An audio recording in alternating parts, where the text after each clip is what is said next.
Hola a todos, aquí les comparto un spoiler del capítulo número 11 de Pit Bay. Bay mata a Tony basados en el libro. ¿Tu hijo favorito? Dijo Bay con voz coqueta. Entonces, ¿por qué tuviste que matarlo? ¿Qué dijiste? Tony lentamente dejó salir el humo de su boca, alzando las cejas hacia él. ¿Cómo podría hacerle eso a mi propio hijo? Has hecho cosas peores antes, pero definitivamente no para mi hijo. El anciano tenía una cara inocente, como si no supiera en absoluto lo que pasó. De hecho, todos lo saben. Si mato a Charlie, ¿qué obtendré? Si eres lo suficientemente inteligente, sabrás que nunca quise que Charlie muriera. Pero quieres que esté discapacitado para llevarlo a casa. Discapacitado significa no muerto. ¿Qué hay de malo en eso? Preguntó Tony, inclinando la cabeza antes de llevarse el cigarro a los labios e inhalar el humo, llenar sus pulmones con él y dejarlo salir lentamente, sin parecer en absoluto angustiado por lo que había hecho. Yo también lo siento. ¿Por qué terminó así? ¿Piensas en cuánto dinero habría costado crearlo a este tamaño? Además, ese niño está cursando una educación superior que cualquier otra persona. ¿Sabes cuánto cuesta la universidad cada año? Cuando tuvo edad suficiente para poder usarlos, empezó a tener alas y piernas fuertes. Si crees que es bueno en eso, no me atrevería a hacer nada. Si lo pierdo, pierdo mucho, pero estoy pensando positivamente y creo que Charlie debería saber cuáles son las consecuencias de ser un chico malo. ¿Qué? Piensa positivamente. ¿Matando a una persona? Sé que quieres ser libre, dijo Tony antes de reírse de nuevo, como si estuviera satisfecho con su propia broma sucia. Entonces, ¿es esta libertad suficiente? Bromea sobre que mataron a su novio como un animal. Ya nadie puede seguirle el ritmo. ¿O quieres seguirlo? Porque yo ya no quiero seguirte. Estallido. Las palabras que salieron de la boca de ese tonto terminaron en menos de un segundo, cuando la larga pierna que cubría la mesa de repente se balanceó hacia abajo y la pateó con tanta fuerza que la mesa se volcó sobre el viejo.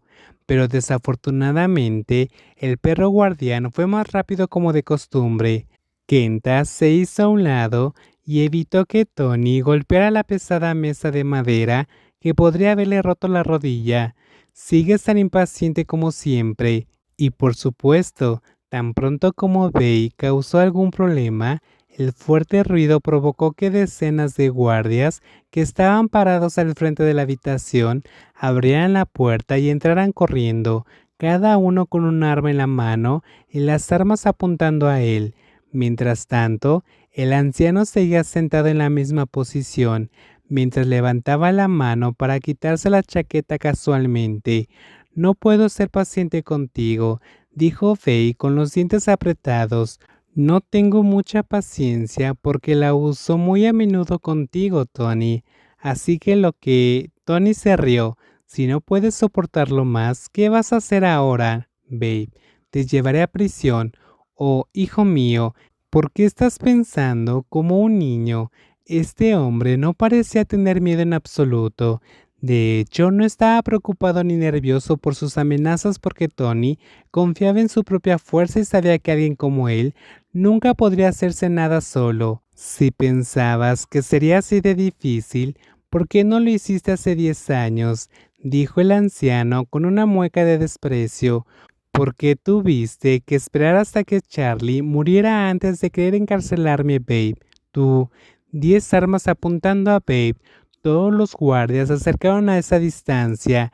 Si apretaran el gatillo ahora, definitivamente no fallarían su objetivo. ¿Qué estás haciendo? Se escuchó una voz desde la puerta antes de que Bey corriera y le lanzara un puñetazo a la cara del viejo travieso, pero Kenta se apresuró a bloquearlo y entrelazó sus brazos a tiempo, y ahora todos voltearon a mirar al dueño de esa voz. Oh, justo a tiempo, saludó Tony al recién llegado con una sonrisa. Estoy hablando con Bey. Vamos, guay, sentémonos juntos.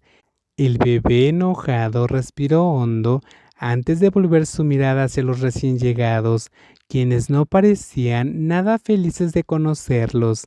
Mientras tanto, Guy parecía confundido ante la escena frente a él.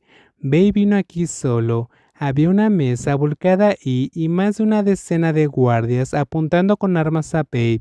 «Sal de aquí», Guy ordenó con voz firme.